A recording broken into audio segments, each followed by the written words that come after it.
सभी को नमस्कार। आज हम कंप्यूटर के कुछ इंपॉर्टेंट क्वेश्चंस देखेंगे, लगभग 50 से 52। चलिए शुरू करते हैं। पहला क्वेश्चन है, निम्नलिखित में से कौन कर्नेल और एक यूज़र के बीच मध्यस्थ के रूप में कार्य करता है? अब ये कर्नेल क्या होता है? तो कर्नेल ऑपरेटिंग सिस्टम का एक सेंटर होता है, जो कि ऑपरेटिंग सिस्टम के सभी भागों में बेसिक इन्फॉर्मेशन पहुँचाता है। तो इसका सही आंसर हो जाएगा option number B, shell. Shell जो यूज़र द्वारा दी गई कमांड्स की व्याख्या करता है। शेल को कमांड इंटरप्रेटर भी कहा जाता है, क्योंकि यह कर्नेल और यूज़र के बीच मध्यस्थ के रूप में कार्य करता है।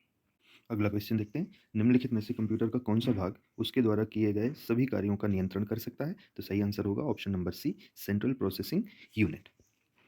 तो सीपीयू जो है वह कंप्यूटर का वह भाग होता है जिसमें अर्थमेटिक और लॉजिकल ऑपरेशन निष्पादित मतलब एग्जीक्यूट होते हैं। सीपीयू कंप्यूटर के संपूर्ण ऑपरेशन को नियंत्रित करता है। नेक्स्ट क्वेश्चन देखते हैं, कैश मेमोरी निम्नलिखित में से किसका प्रयोग कर कार्यान्वित होती है? तो इसका सही आंसर होगा स्टैटिक रोम। तो कैश मेमोरी एक विशेष प्रकार की मेमोरी होती है जो अत्यधिक तेज स्टैटिक रोम चिपों का उपयोग करती है। अगला क्वेश्चन देखते हैं, विंडोज़ विस्टा, लाइनक्स और यूनिक्स किसके विभिन्न प्रकार हैं? कंप्यूटर, ऑपरेटिंग सिस्टम, प्रोसेसर या स्टोरेज डिवाइस? तो आप सभी को मालूम होगा ये ऑपरेटिंग सिस्टम के प्रकार हैं। नेक्स्ट देखते हैं, निम्नलिखित में से कौन कंप्यूटर को प्रिंटर के साथ कार्य करने में सक्षम बनाता है? Option A driver software, B M S Word, C mouse और डी प्रोटोकॉल। आंसर हो जाएगा आपका option number A, driver software. Next question देखते हैं, माइक्रोसॉफ्ट विंडोज़ में पसंदीदा फेवरेट्स प्रोग्राम किस मेन्यू के अंतर्गत आते हैं? तो इसका सही आंसर हो जाएगा स्टार्ट मेन्यू के अंदर आते हैं। नेक्स्ट क्वेश्चन है, MICR का अर्थ मतलब इसका फुल फॉर्म पूछा है, तो magnetic ink character recognition. Option option number D आपका करेक्ट हो जाएगा। नेक्स्ट देखते हैं, यूनिक्स सिस्टम कॉल्स किस लिए प्रयुक्त होते हैं? तो इसका सही आंसर हो जाएगा ऑप्शन नंबर बी, कर्नेल से कुछ सर्विस प्राप्त करना, और कर्नेल में आपको ऊपर बता चुका हूँ। नेक्स्ट क्वेश्चन देखते हैं, फोर्थ जनरेशन कंप्यूटर में निम्नलिखित में से किस प्रौद्योगिकी का प्रयोग किया जाता है, मतलब किस टेक्नोलॉजी का प्रयोग किया गया था? तो इसका सही हो जाएगा ऑप्शन नंबर डी, LSI और VLSI। LSI मतलब लार्ज स्केल इंटीग्रेशन, और VLSI का फुल फॉर्म होता है very large scale integration. Next question देखते हैं। तो अगला क्वेश्चन देखने के पहले इसकी थोड़ी सी डिटेल देख लेते हैं। चतुर्थ पीढ़ी के कंप्यूटर माइक्रो प्रोसेसर्स का प्रयोग करते हैं। माइक्रो प्रोसेसर एक सिलिकॉन चिप है जिसमें लाखों ट्रांजिस्टर्स होते हैं। ये LSI और VLSI टेक्निक का यूज़ करके डिज़ाइन किया जाता है। चलिए अब देखते हैं नेक्स्ट क्वेश्चन। 10वां क्वेश्चन है, निम्नलिखित में से मेमोरी की सबसे बड़ी इकाई क्या होती है? तो ऑप्शन नंबर ए, गीगाबाइट आपका करेक्ट आंसर हो जाएगा। नेक्स्ट क्वेश्चन देखते हैं, निम्नलिखित में से कौन सीपीयू का अनिवार्य अंग नहीं है? Option A RAM, B registers, C ALU और डी कंट्रोल यूनिट। तो इसका सही आंसर हो जाएगा ऑप्शन नंबर ए, रैम, क्योंकि रजिस्टर्स, ALU और कंट्रोल यूनिट जो होते हैं वो सीपीयू का अनिवार्य अंग होते हैं। नेक्स्ट क्वेश्चन देखते हैं, निम्नलिखित में से कौन फिक्स डिस्क एरर का कारण बनता है? तो इसका सही आंसर होगा ऑप्शन नंबर डी, गलत सीमोस सेटिंग्स। अब सीमोस का फुल फॉर्म क्या होता है? तो complementary metal oxide semiconductor. Next question देखते हैं, MIS को निम्नलिखित में से किसके लिए प्रभावी निर्णय देने हेतु आवश्यक जानकारी प्रदान करने के लिए डिज़ाइन किया गया है? तो इसका सही आंसर होगा ऑप्शन ए, मैनेजर। थोड़ी सी डिटेल देख लेते हैं। MIS ऑर्गेनाइज्ड और प्रोग्राम की गई वित्तीय जानकारी का एक कंप्यूटराइज्ड डेटाबेस है। इसके अंतर्गत मैनेजर आवश्यक जानकारी प्रदान करने के लिए एक इफेक्टिव डिसीजन लेता है। नेक्स्ट क्वेश्चन देखते हैं, निम्नलिखित में से कौन विश्वसनीय संचार प्रदान करता है? तो इसका सही आंसर हो जाएगा TCP, और TCP का फुल फॉर्म क्या होता है? Transmission control protocol. नेक्स्ट देखते हैं, यूनिक्स में चाउन कमांड कमांड क्या बदलता है? यूनिक्स में चाउन कमांड कमांड क्या बदलता है? तो इसका सही आंसर हो जाएगा ऑप्शन नंबर बी, फाइल की एक्सेस की अनुमति। नेक्स्ट क्वेश्चन देखते हैं, एक प्रिंटर के रेजोल्यूशन को किस में मापा जाता है? तो इसका सही आंसर हो जाएगा ऑप्शन नंबर सी, डॉट्स पर इंच, DPI इसको हम बोलते हैं। प्रिंटर एक आउटपुट डिवाइस है, और किसी भी प्रिंटर की क्वालिटी हम किस में नापते हैं? डॉट्स प्रति इंच या डॉट्स पर इंच में, DPI में। नेक्स्ट क्वेश्चन देखते हैं, पहले इलेक्ट्रॉनिक डिजिटल कंप्यूटर का नाम क्या था? तो इसका सही आंसर हो जाएगा ए, एटना सॉफ्टबेरी कंप्यूटर। नेक्स्ट क्वेश्चन देखते हैं, दीर्घवृत्त निम्नलिखित में से किसे दर्शाता है? तो इसका सही आंसर हो जाएगा option number C, dialog box को दिखाता है। नेक्स्ट क्वेश्चन देखते हैं, निम्नलिखित में से कौन सा हार्डवेयर के रूप में स्थायी है और रोम में संग्रहित मतलब स्टोर्ड है? तो इसका सही आंसर हो जाएगा फर्मवेयर। तो फर्मवेयर हार्डवेयर और सॉफ्टवेयर का संयोजन मतलब कॉम्बिनेशन होता है, जैसे रोम, PROM, EPROM एटसेट्रा। फर्मवेयर एक प्रोग्रामिंग है जो हार्डवेयर डिवाइस की नॉन वॉलेटाइल मेमोरी में लिखी गई है। नेक्स्ट क्वेश्चन देखते हैं, निम्नलिखित में से कौन सा एक डेटाबेस ऑब्जेक्ट है जो मेनली रिकॉर्ड को एंटर और डिस्प्ले तथा मौजूदा रिकॉर्ड को ऑन स्क्रीन में बदलने के लिए प्रयोग किया जाता है? तो इसका सही आंसर हो जाएगा option number B, form. Form Excel का एक डेटाबेस ऑब्जेक्ट है जिसे आप डेटाबेस एप्लीकेशन के लिए यूजर इंटरफेस बनाने में उपयोग कर सकते हैं। अगला क्वेश्चन देखते हैं, निम्नलिखित डेटा ट्रांसमिशन ट्रांसमिशन मतलब संचरण मोड में कौन सा कम्युनिकेशन यूनिडायरेक्शनल है? यूनिडायरेक्शनल मतलब एक दिशीय। तो इसका सही आंसर हो जाएगा सिंप्लेक्स। तो सिंप्लेक्स में डेटा का प्रवाह सदैव एक ही दिशा में होता है।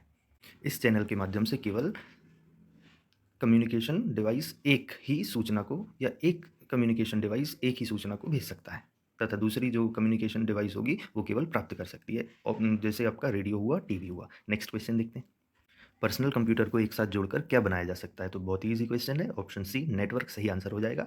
नेक्स्ट क्वेश्चन देखते हैं। फाइल सिस्टम एनटीएफएस का पूरा नाम क्या होगा? तो इसका सही आंसर हो जाएगा option C new technology files system. Next question देखते हैं। कंप्यूटर की फाइल्स, फ़ोल्डर्स और ड्राइव्स की हायरार्किकल संरचना निम्नलिखित में से कौन डिस्प्ले करता है? तो सही आंसर हो जाएगा option A folders list. Next question देखते हैं। किसी अन्य व्यक्ति के कंप्यूटर से महत्वपूर्ण डेटा या जानकारी को चोरी या नष्ट करने को क्या कहा जाता है? तो ऑप्शन नंबर ए हैकिंग कहा जाता है। नेक्स्ट क्वेश्चन देखते हैं। निम्न में से क्या एक फाइल या फ़ोल्डर के आकार मतलब साइज़ को कम करने की एक टेक्नीक है? तो ऑप्शन ए संपीड़न, जिसको हम कंप्रेशन भी बोलते हैं, ये सही आंसर हो जाएगा। नेक्स्ट क्वेश्चन देखते हैं। किसी संचार तंत्र पर प्रेषित जानकारी को क्या कहा जाता है? तो ऑप्शन सी मैसेज कहा जाता है। नेक्स्ट क्वेश्चन देखते हैं। निम्नलिखित में से कौन सा नेटवर्क प्रदर्शन के निर्णय से संबंधित नहीं है? तो ऑप्शन डी उत्तरदायित्व प्रदर्शन के निर्णय से संबंधित नहीं है। नेक्स्ट क्वेश्चन देखते हैं। निम्न विकल्पों में से असंगत की पहचान करिए। तो याद रखिए स्टेटफुल इंस्पेक्शन, प्रॉक्सी फायरवॉल और पैकेट फिल्टरिंग फायरवॉल, ये तीनों फायरवॉल टेक्निक्स हैं, जबकि अल्टा विस्टा एक वेब ब्राउज़र है। तो इसका सही आंसर हो जाएगा option B AltaVista. Next question देखते हैं। संबंधित रिकॉर्ड का संग्रह कहलाता है? तो इसका सही आंसर हो जाएगा option C file. Next question देखते हैं। संचार चैनल की क्षमता को कैसे मापा जा सकता है?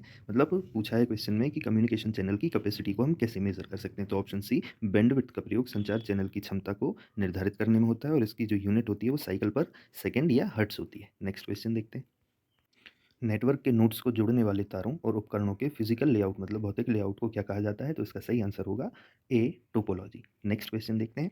इनमें से कौन सा पावर टर्न ऑफ किए बिना कंप्यूटर रीस्टार्ट करने का प्रोसेस है? Option A utilities, B warm boot, C device drivers और डी है नेटवेयर। तो ऑप्शन बी वार्म बूट आपका सही आंसर हो जाएगा। कंप्यूटर को स्टार्ट या रीस्टार्ट करने की प्रक्रिया को बूटिंग कहते हैं। जब कंप्यूटर को स्टार्ट किया जाता है तो उसे कोल्ड बूटिंग, और जब पहले से ही स्टार्ट कंप्यूटर को रीस्टार्ट करते हैं तो उसको वार्म बूटिंग कहा जाता है। नेक्स्ट क्वेश्चन देखते हैं। बोर्ड पर विशिष्ट रोम मतलब रीड ओनली मेमोरी चिप्स में स्टोर डेटा और इंस्ट्रक्शन को क्या कहा जाता है? तो इसका सही आंसर होगा ऑप्शन ए बायोस। बायोस का फुल फॉर्म होता है basic input output system. Next question देखते हैं। निम्नलिखित में से कौन विशिष्ट रूप से नेटवर्क पर प्रत्येक कंप्यूटर की पहचान कर लेता है? तो इसका सही आंसर होगा option A IP address. Internet से जुड़े प्रत्येक कंप्यूटर को एक यूनिक 4 भाग वाली स्ट्रिंग द्वारा पहचाना जाता है, जिसे उसके आईपी एड्रेस के रूप में जाना जाता है। नेक्स्ट क्वेश्चन देखते हैं। वर्ल्ड वाइड वेब को ओपन करने के लिए निम्न में से कौन से प्रोटोकॉल का उपयोग किया जाता है? बहुत ईजी क्वेश्चन है। ऑप्शन बी हो जाएगा HTTP hyper text transfer protocol का उपयोग किया जाता है। नेक्स्ट क्वेश्चन देखते हैं। निम्नलिखित में से कौन सा टैग बेसिक फ़ॉन्ट साइज़ परिभाषित करने के लिए प्रयोग किया जाता है? तो इसका सही आंसर होगा option B font. Next question देखते हैं। किसमें बटन्स और मेन्यूज़ होते हैं जो सामान्यतः उपयोग की जाने वाली कमांड्स तक तीव्र एक्सेस प्रदान करते हैं? तो इसका सही आंसर हो जाएगा टूल बार। तो टूल बार में बटन्स और मेन्यूज़ होते हैं, ऐसे आइकन होते हैं जो सामान्यतः उपयोग किए जाने वाले मेन्यूज़ या बटन्स कमांड के लिए शीघ्र एक्सेस प्रदान करते हैं। नेक्स्ट देखते हैं। निम्नलिखित में से कौन से नेटवर्क और ट्रांसपोर्ट लेयर प्रोटोकॉल इंटरनेट में आमतौर पर प्रयोग किए जाते हैं?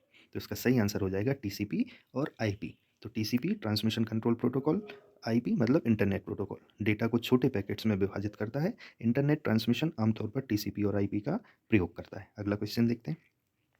निम्नलिखित में से कौन सा इंटर नेटवर्किंग डिवाइस नहीं है? तो इसका सही आंसर हो जाएगा option B hub. Sorry, option B amplifier होगा इसका आंसर। तो अब डिटेल देख लेते हैं। हब का प्रयोग ऐसे स्थानों पर किया जाता है जहां नेटवर्क की सभी केबल आपस में मिलती हैं। गेटवे एक ऐसी डिवाइस है जिसका प्रयोग दो विभिन्न नेटवर्क प्रोटोकॉल को जोड़ने के लिए किया जाता है। ब्रिज छोटे नेटवर्कों को आपस में जोड़ने के लिए प्रयोग किया जाता है। और एम्पलीफायर क्या है? एक इलेक्ट्रॉनिक डिवाइस है, ना कि इंटर नेटवर्किंग डिवाइस है। नेक्स्ट क्वेश्चन देखते हैं।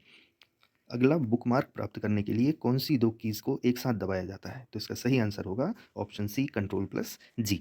कंट्रोल प्लस डब्ल्यू का उपयोग किसके लिए किया जाता है? डॉक्यूमेंट को क्लोज करने के लिए। और कंट्रोल प्लस डी का प्रयोग किया जाता है फ़ॉन्ट विंडो को ओपन करने के लिए। अगला क्वेश्चन देखते हैं। निम्नलिखित में से किसका प्रयोग कर कोई यूज़र इंटरनेट पर किसी और कंप्यूटर से फाइलों को प्राप्त कर सकता है? तो इसका सही आंसर हो जाएगा एफटीपी मतलब फाइल ट्रांसफ़र प्रोटोकॉल। नेक्स्ट हम देखते हैं। किसी कंटेंट को कॉपी करने के बाद उसे कितनी बार पेस्ट किया जा सकता है? तो इसका आंसर होगा ऑप्शन डी इनफाइनाइट मतलब अनगिनत बार। कॉपी करने के लिए कंट्रोल प्लस सी शॉर्टकट तथा पेस्ट के लिए कंट्रोल प्लस वी शॉर्टकट की का प्रयोग हम करते हैं। अगला क्वेश्चन देखते हैं।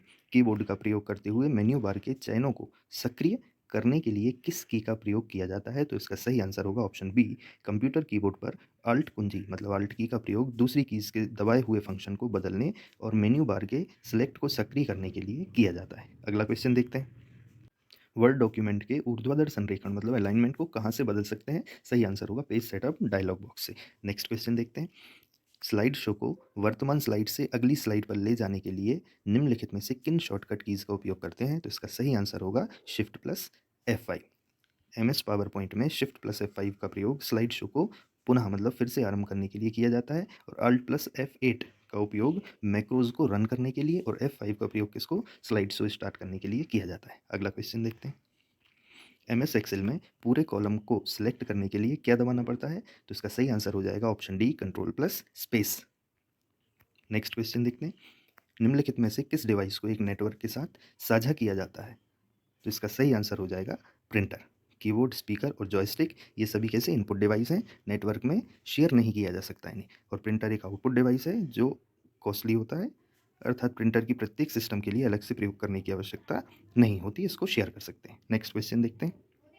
फिजिकल लेयर के बिट्स किस लेयर द्वारा फ्रेम में परिवर्तित होते हैं? तो इसका सही आंसर हो जाएगा option A, data link layer.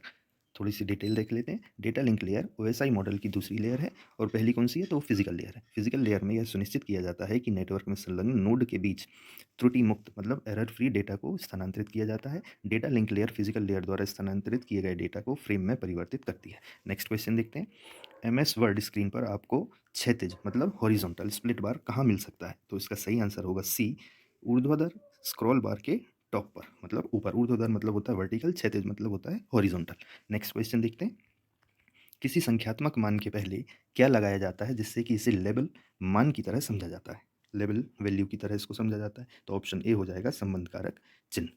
तो ये थे हमारे आज के 52 क्वेश्चंस। जय हिंद।